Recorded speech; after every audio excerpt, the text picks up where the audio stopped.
Awesome. So we're back for another episode of the New Finance Podcast. Today we have Ioana from DIA, and obviously we have Kieran as usual. So Ioana, thanks for coming along. No, that's great. I'm happy to be here. Kieran and I know ourselves from the COVID era. That's probably the best way to describe it. And yeah, I'm very happy to be on the podcast. Awesome. So I guess probably the best place to start is why don't you explain maybe a little bit about your story and what DIA is about? So by my story, you mean my background, how I ended up at DIA? Okay. So I have a very eclectic background, which probably indicates some sort of fickleness when it comes to my persona, because I like to change things, including in my profession. So let's just say my serious professional career started in the European Parliament 10 years ago or even more. Don't want to think about that. When I was so I ended up in the European Parliament after my master's studies in Tel Aviv. I got a job, a pretty high-profile job to be fair. I was heading the cabinet of one of the vice presidents of the largest political group in the European Parliament, the European People's Party. And there I was in charge of innovation, funnily enough, and I was involved in all legislative discussions around investments, so infrastructure investments, how you deploy public funds to neutralize the gap between member states, especially when it comes to infrastructure.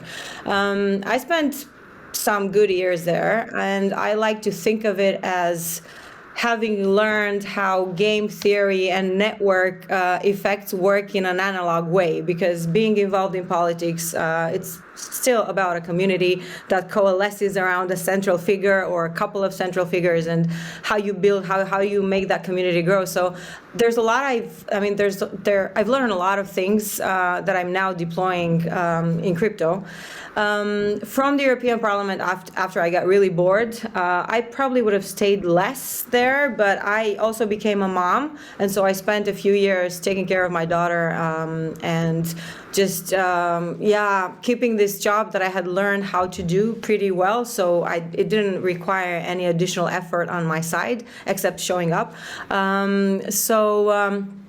Following that, when my daughter was about 4.5, I decided to move out, and I joined Citigroup initially via a government affairs angle. And the idea there was to work with various business lines internally and build a strategy around innovation again, and then interact with policymakers and also regulators, but mostly with policymakers, to ensure that there weren't any blockers coming up that would prevent Citigroup from becoming innovative. And when I joined, I actually had these big dreams of pushing a traditional financial entity into next-gen tech and generating investments and potential symbiosis and hybrid forms of partnerships with crypto as well, right? And it didn't really work out like that, because there are many restrictions when it comes to, let's just say, the parameters within which a financial services entity operates are pretty restrictive. And as a result, during the pandemic, I decided to quit my job, and I joined DIA. I knew the co-founders. I had met each of them in different circumstances. I liked the team very much, and I liked the project. So DIA, which stands for Decentralized Information Asset, is an open source Oracle provider / financial information platform.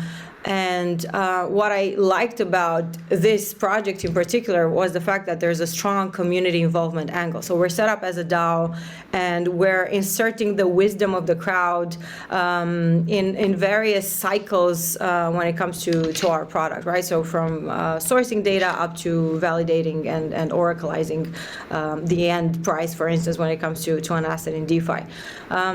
Here I am at DIA as CSO. So so let's, I guess, unpack the bit about the sort of DIA proposition. So what you're talking about there as a sort of oracleizing the wisdom of the crowd. You're taking information from meat space, from the real world, and you're making it available on chain. Is that the right way of summarize it? So I like that, oracleizing the wisdom of the crowd. We're actually using the wisdom of the crowd in various parts of our process, but we're also, as a result, oracleizing the wisdom of the crowd, right? Because the end result is arrived at via the help of the community. So I guess so. I'll give you a run through what we do so you understand the process better. But you're correct. An oracle is designed to be a bridge between off-chain and on-chain environments. There are many oracle providers in the market. We have chosen this open source approach, so we involve the community when it comes to sourcing data. For instance, if there is a request from the community for a particular data source, we deploy it, right? We also involve the community when it comes to adjusting our methodology, and we plan on increasing the involvement of the community up to full decentralization. We're not there yet, but that's the end goal. We will render ourselves obsolete in a couple of years, and then let the DIA governance token holders and, aka the community, take over the project.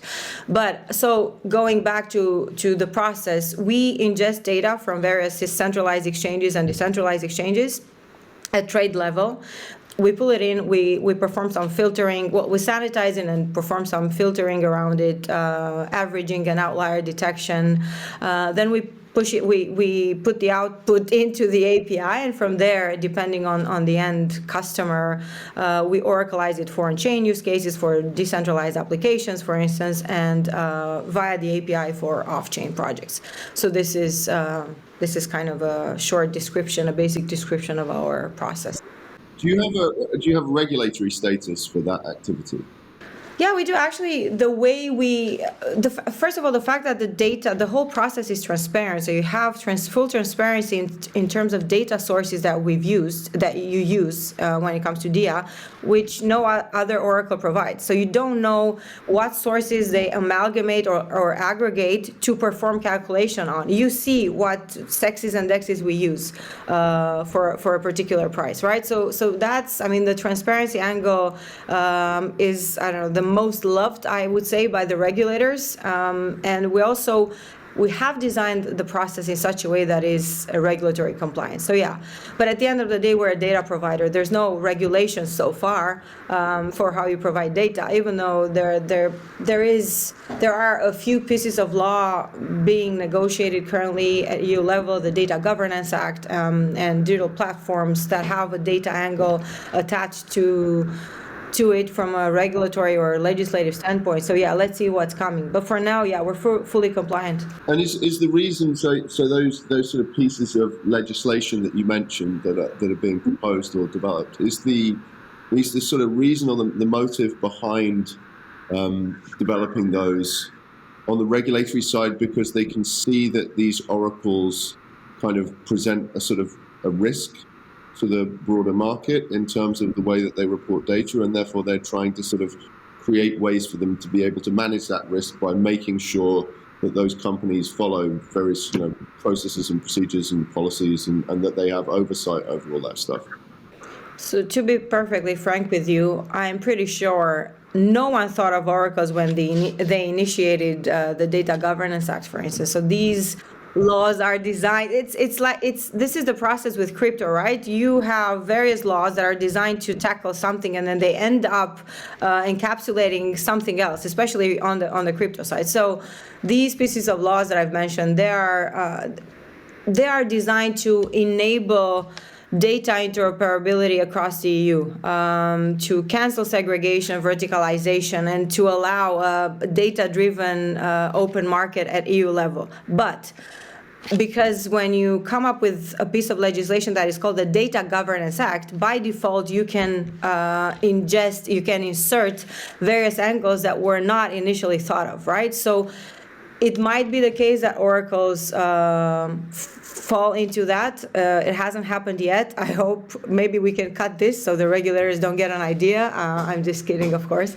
But there was no law that was designed with oracles in mind. But like I said, there is a risk that many crypto or DeFi related elements are kind of caught in the gravity of these pieces of legislation. Yeah, well, I think, and there's also an equal tension, which is that I think to some extent the crypto activity, because it is because it doesn't represent the sort of traditional ways of doing business and structuring financial activity. The current legislative sort of frameworks that the regulators would like to use to control that activity actually isn't at the moment really capable of really getting its teeth into a lot of that activity. So I think the regulators would like to have more control than they do, but they don't actually have the legal structures at the moment to be able to get any real purchase on them, which I think is interesting. So that sort of segues, I guess, into quite a vague question that I was going to ask you. We're interested in asking this to everyone who comes on the show, which is about how do you see, at a fundamental level, the relationship between sort of crypto and regulation? Like, what's your thesis about that? How do you see those two worlds interacting? How do you think it will evolve over time? Do you see any kind of tensions there? Well, in general, how do you? Oh, yeah. The relationship is already bumpy and there are tensions. I think the biggest tension is generated by the fact that the gap between regulation and the ecosystem that the regulation is trying to capture is getting bigger and bigger. If initially you could think of crypto, and you can still do that, don't get me wrong, but initially it was all about financial related processes, financial processes, finance, right? So there was a mental model that you could apply and say, okay, this is how this works out in traditional finance. Let's see how it is deployed in DeFi, but there are similitudes there, and let's see how we can find a way to insert it in financial regulation that already exists. And for those very small use cases where you cannot do that because the regulation is not flexible enough, we'll create something new. I think we're way beyond that stage. If you think about, for instance, the metaverse and NFTs and open economic systems that are powered in the metaverse and that evolve weekly, to be perfectly honest with you, and the composability around next-gen DeFi protocols and next-gen types of assets, there's no way regulation can catch up to that. And that's why I said before we went live that I'm afraid there will come a time when regulators will just start becoming even more regressive and issuing something very swiftly that might kill innovation. I just hope that by that time the ecosystem will have developed so much that would be impossible to do. And I think, yeah, this is going to be the outcome. And also to add, I come from a place where I believe we should collaborate with policymakers and regulators and make them understand where they should intervene and where they shouldn't. Everyone wants some sort of regulatory clarity. Even the most libertarian DeFi or crypto projects or protocols, they want to know the more or less the parameters within which they can operate. So clarity is needed. The problem is that I think regulators are a little bit overwhelmed with the topic they're trying to regulate, that they don't know how to balance it. So they don't know what to do. You've pushed them out of their MO, which is, okay, let's look at, this is security, this is utility. They've now learned what a utility token is. This behaves like equity, this behaves, so they have that a constant analogy with the traditional financial services world, but when that cannot be applied anymore, I think they find themselves in a conundrum. So that's why I think it's important to keep the dialogue open if they want to. Did you, because you just finished at, you were at Digital Asset Summit London as well, right? And similarly, I just finished I was at Sol Breakpoint a week and a half ago. I noticed regulation coming up quite a lot on some of the panels and just general conversations. Yeah, yeah. Was there at DAS though? Did you see more topic of discussion around regulation there as well? Yeah, of course, but also because of the profile of the attendees. The whole idea around DAS is to bring together DeFi, CeFi, DeFi, TradFi, and find the right environment or the right basis to cooperate. So obviously regulation came up quite a lot. but with nothing substantial, right? So you hear the same complaints for a couple of years that regulators need to catch up. Let's see, there's this, there are a couple of guidelines coming out of FATF currently, which are not compulsory, but then you have jurisdictions that implement them nonetheless. You have the markets in crypto assets regulation being negotiated at EU level. So if I were to compare it with 3 years ago or 2 years ago when I attended my last in-person DAS event, it's the same kind of, it hasn't evolved that much from a regulatory standpoint because regulation hasn't really evolved that much.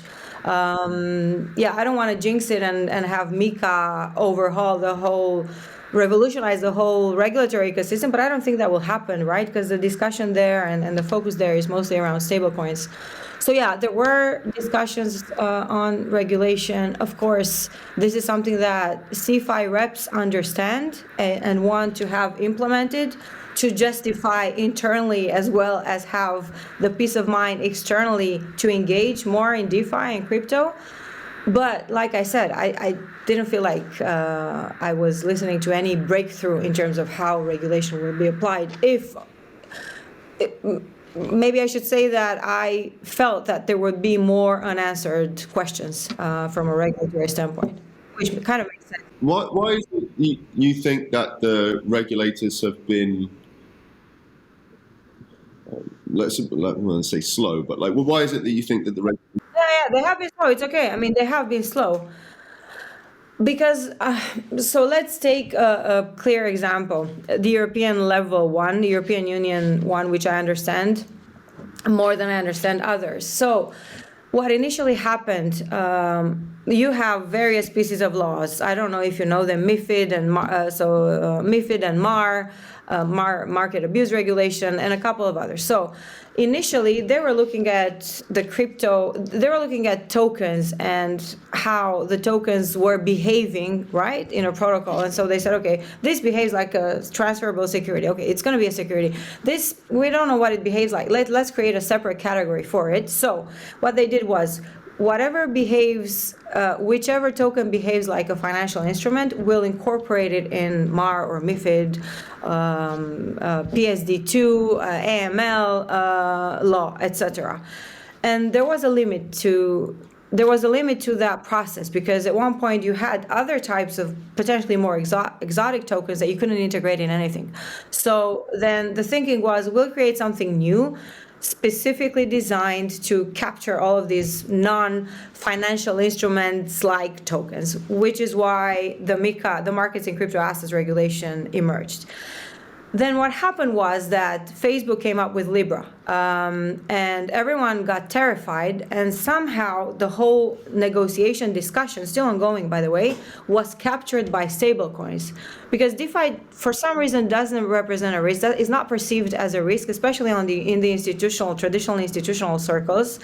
So they didn't push the regulators to focus too much on that. But stablecoins do represent. You sort of mentioned that your perception is that the regulators don't see DeFi as a risk. Do you mean they don't see DeFi as a risk because they think that it's a stable, efficient system, or they don't see it as a risk because they don't think it's long-term viable, so they don't take it seriously?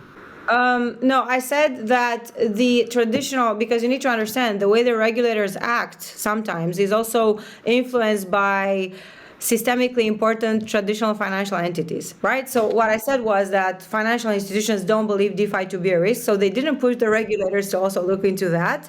But your question is a good one. I think they believe there is risk in DeFi. They don't quite understand it beyond KYC and AML, right? Because that offers protection for retail investors, and that's kind of the regulatory mantra. So they don't see it beyond that. And if you, in their perspective, stablecoins, especially stablecoins issued by a private entity, represent a much bigger risk than DeFi overall. I know it sounds crazy, but that's the reality. But one of the reasons that they see that difference, at least as I'm understanding it, kind of how you're framing it, is that they see that as a kind of, if Facebook supports the Libra network, which is now called the DM network, and they make it available through their properties to billions of customers overnight, that represents a much more significant risks to the financial regulators, because the viability of that and its immediate systemic impact will be significant. Exactly, especially on the commercial banking sector, right? Because you basically disintermediate them from the onset. If that's why they came up with the CBDCs, right, and various CBDC projects across the world, which would enable users to hold deposit with the central bank directly. And then the commercial banking sector freaked out even more. And so if you look at the digital euro project, for instance, there is, even though it hasn't started, right, they're still analyzing what the design should be, but they've already said that there should be a cap in terms of the amount of euros, in this case, you can deposit with a central bank to ensure that the commercial banking sector will still be utilized. So, yeah. So these institutions, they kind of recognize stable coins in that sense because they're more analogous. Well, they are essentially similar to what they're using now. That they want to issue it as a CBDC. But when it's a private company issuing it, they understand the stable coin and they understand the risks involved with that a lot quicker or easier or more intuitively than they would do a DeFi protocol issuing a native token that you can stake and you get yield, and they don't know what yield farming is. Yeah. Okay, that makes sense. To what extent do you think the regulators are aware or agree with the idea that crypto is essentially antithetical to the entire reason for the regulator existing? So what I mean by that is, of course, who agrees with something that would cancel themselves out? Because you potentially remove yourself from the equation. No, they don't. They see it as a form of innovation. In Europe, they wanted to initially capitalize on that and use it as a geopolitical tool as well as a competition tool against the US and Asia. And they still might. Let's see how it goes. But they obviously don't see it as something that they won't be able to oversee. That's the whole idea, to transform it, to attempt to transform it in a way that would still allow them and enable them to supervise. One of the issues with crypto, right, is that really the regulators only have real power over the on-ramps. They don't actually have power over the networks. So the entire point of a blockchain is that a central authority can't subvert the network. They can't assert their own view of the world on the system. The system is non-sovereign. So I guess from a regulator's point of view, there is always the risk that by allowing these non-centralized networks to proliferate, they're effectively undermining their ability to be able to control risk in financial markets and markets more broadly by allowing the growth of these systems that don't have central control. So I'm just always interested, people who are sort of involved in policy, to understand, do the regulators even understand what they're dealing with, or are they very, very convincing crypto policy people who convince them to, jump in a boiling pot? They understand it to some extent, but on the other hand, you still do need the on and off ramps, because the infrastructure and what you can do with crypto is limited. You still need to exit into fiat, right, to perform your routine activities. When that doesn't happen anymore, then I guess, I don't know when that reality will kick in. But so I think I agree with you on the point about on ramps. I guess and it's clear that ultimately, if you want to touch the rails anywhere on the regulated financial system, you have to play by the rules, right? I totally agree with that. I guess where I'm sort of coming from more is fundamentally those systems are providing an alternative venue where you can get the same types of kind of guarantees on integrity, but without the oversight of the regulator. So from a regulator's point of view, that's providing a venue that if the regulators, for example, introduce new regulation which the market decides is too draconian, the crypto sort of space or crypto systems are providing a venue where the people that they would otherwise be, have direct governance over can potentially start to use to sort of undermine the rules that they're trying to introduce. So it puts kind of competitive pressure on regulators to ensure that their policies don't lead to activity bleeding outside of their remit. I think that will still happen anyway. So even with the amount of regulation that you put out, there's no way you can oversee everything that's being developed in crypto, and I think they are aware of that, right? They just want to tick, like everyone, they probably have a list and they want to tick what's feasible and as swiftly as possible, with the realization that they cannot control everything. I mean, let's take a step back for a moment and think about the promise of the metaverse, which is something that I genuinely believe in from an open economic system perspective, where you would have self-sovereign identity, create a myriad of digital identities for yourself, and operate, earn in various games, transfer that value from one game, for instance, to another, or from one type of other entity to another, not necessarily gaming. There's no way that can be, with the tools in existence today, there's no way that there could ever be any analog oversight on that. And I see this developing in 1 year. I mean, I just read an article today about how you can use various types of avatars in crypto voxels, right? So the interoperability is starting. And once that kicks off, there's no way you can control that. How do you know who I am if I have self-sovereign identity and I can generate, with my verifiable claims, I can generate multiple identities and operate in the metaverse? And I don't know, earn there, earn here, transfer from one place to the other, have multiple digital wallets that you cannot relate to my identity. Yeah, I mean, I think that kind of almost goes full circle back to the conversation about on-ramps, though, because a lot of these activities, propositions, whether it's gaming or whether it's even in the financial space with, exchanges, a lot of these sort of topologies, if you forget the decentralizedness of the ledgers, the sort of topology of the system is that you end up with these large central actors who do on-ramping and provide network effects and connect users and provide user experiences that, if it was just in a kind of totally decentralized peer-to-peer way, would be a less attractive user proposition. So I guess what I'm interested in is to what extent is this metaverse going to be, okay, if the ledger underneath it is decentralized and people have optionality on self-sovereignty, I get it. But the question is the direction of travel the same as, if you look at the early internet with blogs, for example, right? Like everybody used to have a blog, you used to have an RSS feed. It was a completely decentralized system in terms of how information was orchestrated. Then, service providers like MySpace and Facebook and Twitter and all these kind of aggregation platforms that were able to kind of undecentralize it. And the reason that they were successful in doing that is because the sort of design trade-off of decentralization is that some of these user experiences are sort of inherently degraded and made inefficient and clunky. So I guess where I'm going with that, this is a really long-winded conversation, is to what extent do you think there's a risk that the whole idea of the metaverse and Web3 could end up with the same central structures that are just regulated by the financial system anyway?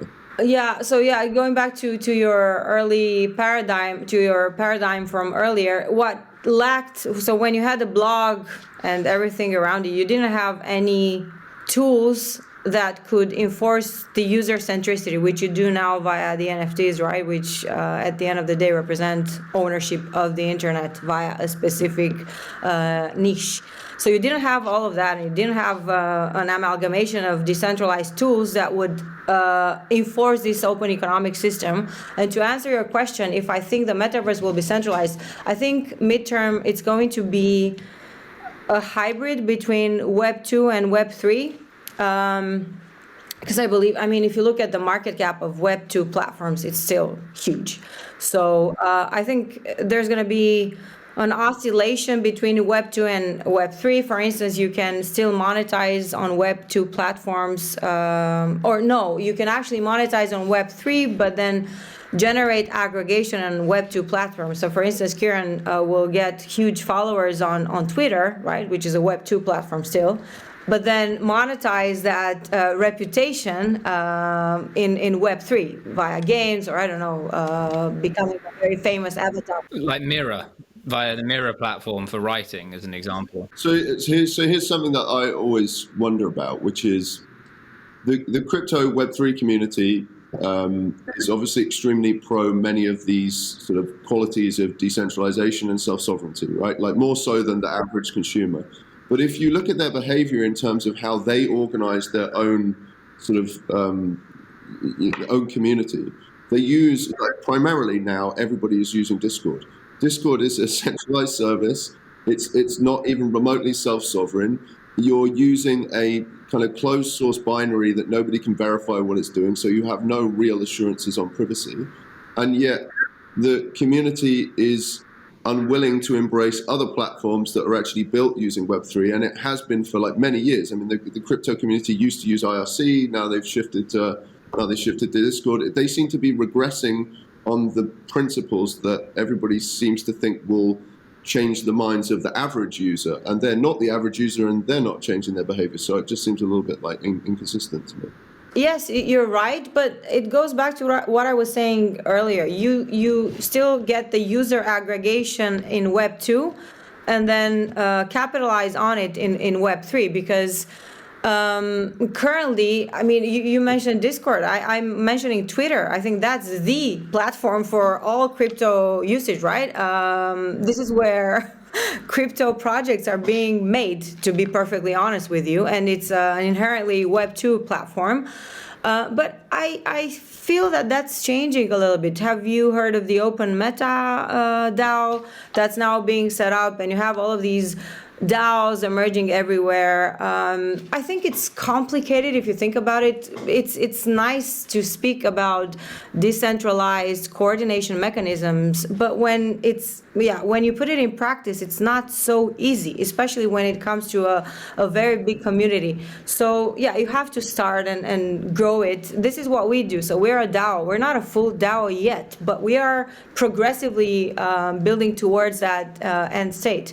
Because like I said, in theory, it all sounds great. When it comes to actually behaving like a DAO, being part of a fully fledged DAO, it's a much more complicated story. On the Discord front, it's funny and relevant because I don't know if you saw the pushback that happened last week, or was it the week before, when one of the founders of Discord mentioned that they may integrate NFTs and a MetaMask sign-in on Ethereum, and a ton of their users, I think they were mostly furries, as they call themselves, pushed back massively on it, saying we're going to stop using it, and we're going to cancel our subscriptions, and et cetera, and they kind of walked back from it.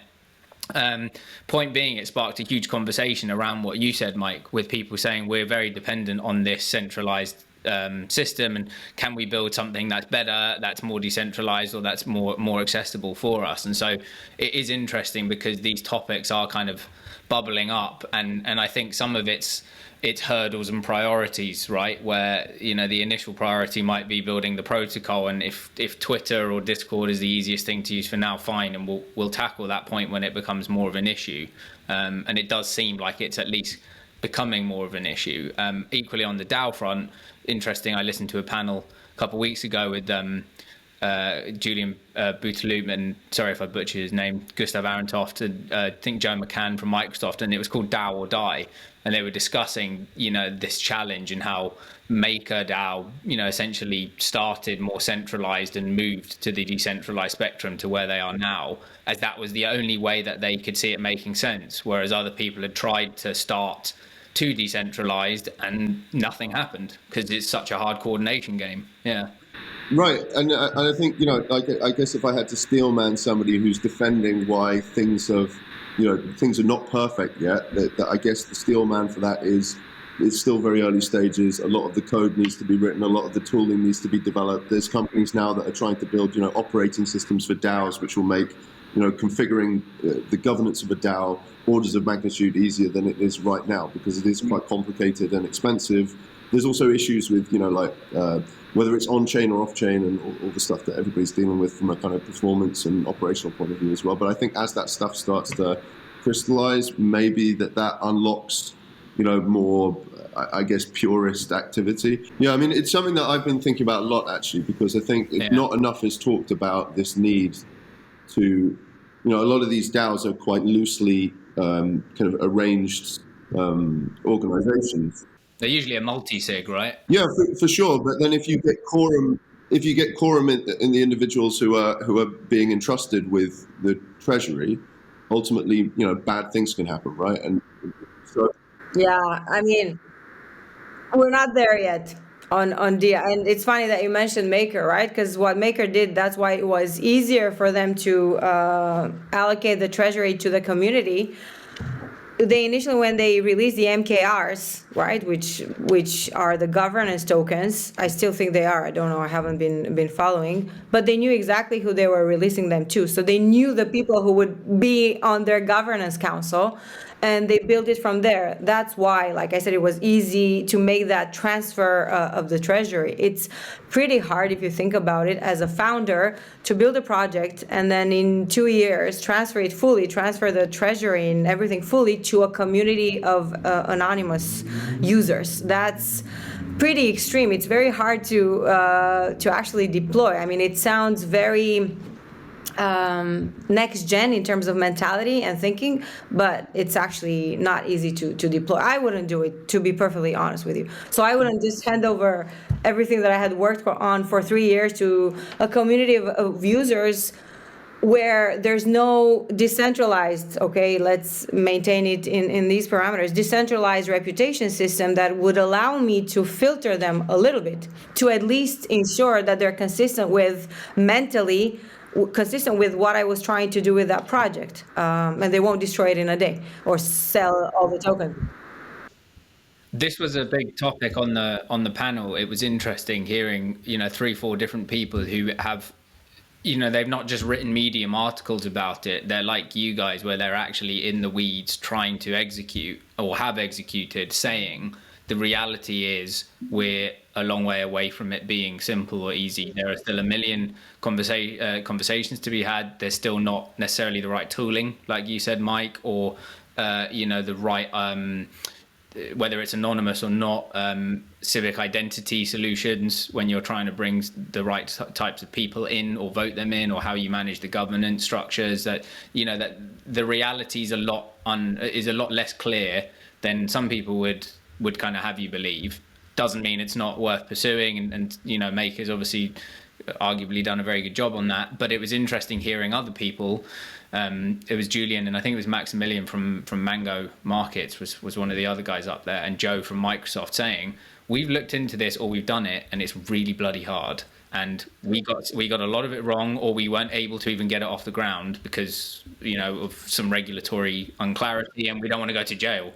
So if I was a regulator thinking about this space, particularly thinking about oracles and oracles having this kind of DAO-based governance, let's say there was some oracle that had a kind of pure play DAO control and like very strict governance, so that what the DAO says is what the oracle does. If that oracle is used in, for effectively in ways that create like systemic risk in the financial system, because it's used as a form of authority and there's smart contracts attached to the data that's being fed into the system, and therefore the integrity of that data and how it's presented is important to the sort of systemic stability of that DeFi system that's evolved around it. If that organization had a pure play DAO structure, and somebody had effectively kind of behind the scenes created bought enough tokens that they effectively owned the governance of that organization, that is a significant systemic risk for someone regulated. Yeah, I agree. That is why, like I said, the transparency of the whole process is relevant, because if you see, okay, the trades of a certain pair are this and that on these exchanges, DEXs and SEXs, you see them brought in, you see the methodologies that were applied, and it's all transparent and hashed on chain, and then you see the end result. Even if someone was trying to manipulate this, you have the numbers. So you see the methodology. That's a cool thing about what we do. You see the methodology that we apply, and you see the sources. So you can calculate, you can go back, we have a time series database, you can go back and see what how an end price was arrived at, for instance. And I think this is powerful for the regulator. So irrespective of who might have taken over the DAO, right, via tokens, and it's one person who decides. It's not really one person who decides, because along the way there are several decentralization elements that would make it impossible for one person to influence the end price. Okay, so I don't really understand how that works. So my understanding of how an oracle works is it steps in and it provides effectively a central authority that asserts that a certain value from the real world is X on chain, right? Yes and no.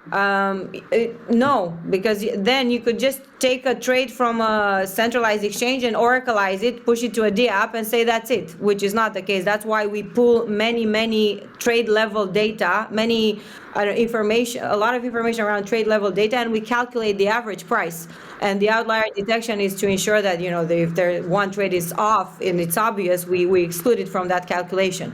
So chain, we're aggregating, and then we're also going to insert another decentralized element when it comes to the oracleization. So we would have a couple of nodes consent on the end price, right? So once we've done all that and it's transparent and it's hashed, the end price would need to be further decided by a couple of nodes that would consent on that being the correct price before it is oracleized and pushed back on chain. And I'm guessing that these nodes or these providers have to, as an example, maybe on one of these systems, stake a bunch of governance tokens, and then if they're proved to be providing shoddy data, they're financially punished for that. So your incentive mechanism works for trying to get the most accurate data on that basis, whilst aggregating from many different sources as well. Yeah, I'm sort of going like a level up and saying if someone compromises the DAO itself by owning like 60% until they just quietly, like pseudonymously acquire 60% of the DAO, and then they start to mess with some of these governance mechanisms and some of these like integrity assurances in the protocols, because almost by definition the DAO is going to have overall governance over this stuff. Like if I was a regulator trying to get my teeth into this and think about like the types of risks that a regulator would think about, right? Like that's the type of thing they're going to be concerned about, is could that happen? And if it could happen, how do we stop it from being a thing? Yeah, I think the regulatory understanding is so far from what you've described. There's no way they're so granular in thinking right now about this. But even I agree that is a potential scenario. The only thing I would counter would be that it takes a lot of time to put all of this, to manipulate all of these angles. You need to, so for instance, for collateralized position, you need to have the price being fed every second almost. So in order to do all of that, everything that you've described, it takes a lot more than that, right? So it would affect the efficiency of the system, and it would be visible. So it's not that easy. So we do everything that I've described, we do it on batches of 2 minutes. We're going to go even below that. So you can imagine it really, you would need to be a very versatile actor. And then what's the end? Why would you do that? To manipulate markets? That's a good question. So I think one of the things that regulators and governments have to think about, the reality of the things that they have to think about, are adversarial actors. So financial stability is a national security concern. If you don't have a stable financial system, you can't kind of mobilize your military in times of war. And like these are real things. Like everyday people like us, like normies, we don't have to think about this stuff. But if you're in the regulator and you're in the government, they do actually have to think about this stuff.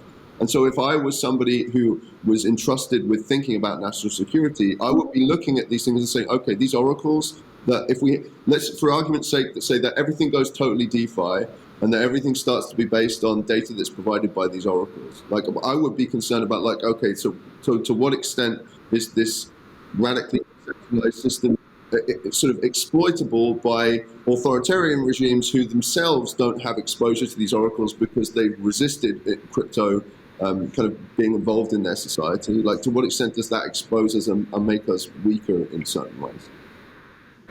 Yeah, so this could be countered, the doomsday scenario that you just described, and which can materialize, I completely agree with you, can be countered by a very solid reputation system on chain. Because once you have that, it will be pretty hard for someone to do this without damaging his or her reputation, right? So like I said, there are many building blocks that need to be built in order to enable the ecosystem to behave in a sustainable way. We're far from that. We're also very far. So the day I hear a prime minister think about what if an Oracle DAO will be manipulated, then I will be happy. It means that we made it. But I agree. Well, weird stuff has happened in crypto in the last 10 years, so. Yeah, it's true. Yeah, it's gonna. On that note as well, I was thinking maybe because we've been on that topic for a while, a good kind of closing question or two, because we're running down on time, would be like, I'd love to hear, Ioana, like more about two-part question. One is what you hope or what you see as the kind of regulatory evolution happening between crypto and regulators. Is it a self-regulatory org? Is it engaging with regulators? Is it a mixture? And then also just kind of what's exciting you in the space. And to close on that. Yes, I do think it's going to be a mixture between self-regulation and educating regulators and ensuring they only intervene when necessary based on the requirements, mostly from the crypto industry, because I believe we know when we need clarity. And I believe we know when we need some guidance, some regulatory guidance. The reason for that being that we want to operate correctly and also that we want to grow. And the lack of regulation angle sometimes prevents projects from growing. So this is where I think, the crypto community would actively search for guidance. But yeah, I do believe there needs to be a mixture.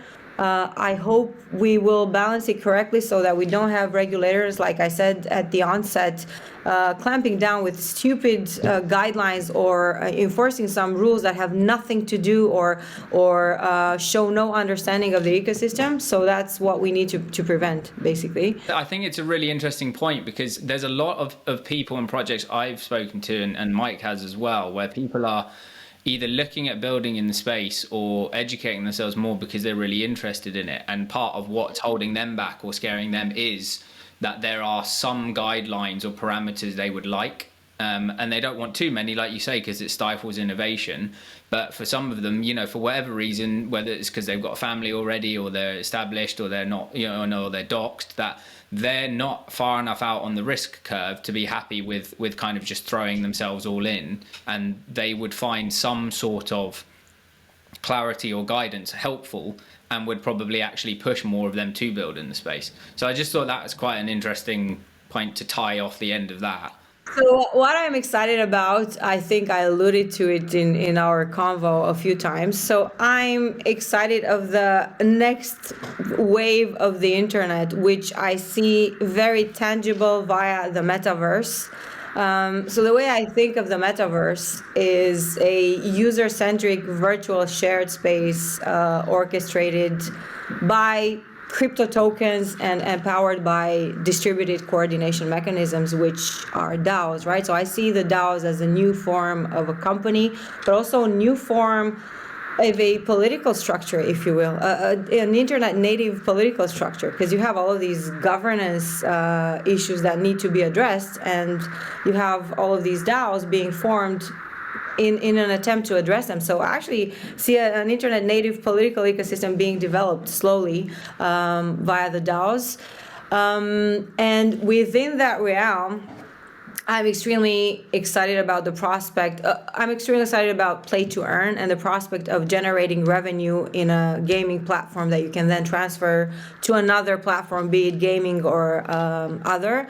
And that at one point you can off-ramp it and use it in the analog world. So for instance, if I'm very good at a particular game and I make a lot of money in it, I generate a lot of value in it, I want to be able to use it to have a mortgage and get a house, for instance. So this is where I think this will be going.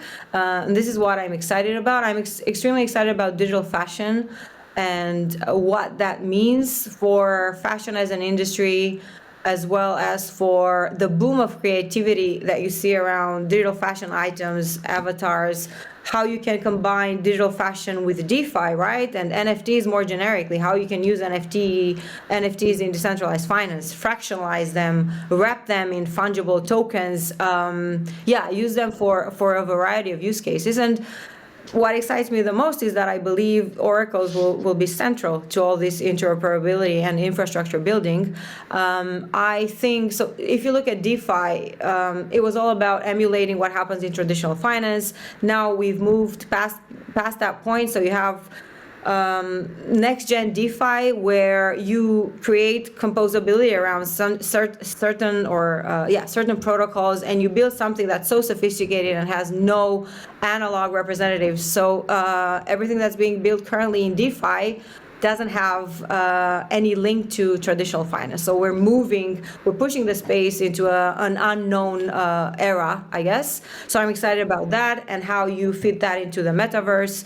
I do believe there will be, so if DeFi was mostly around finance, and it's still going to be, I do believe we will have a decentralized capital markets world, where DeFi rails will be the organic rails for finance, right? So TradFi will definitely feel left out at that stage. And I do believe in the importance of the Oracle beyond just financial data permutations. So I don't think oracles are only designed to give you the best price. Yeah, that's what they are mostly used for right now. But I want us, and including IDEA, this is what I'm doing through DIA Labs, to expand beyond that reality. Yeah, but that's the future, right? I mean, I have conversations with my 10-year-old daughter about how she should stop playing Roblox and actually start playing all of these metaverse games where she can actually extract some value and use it. And then I'm thinking, am I a good parent? No.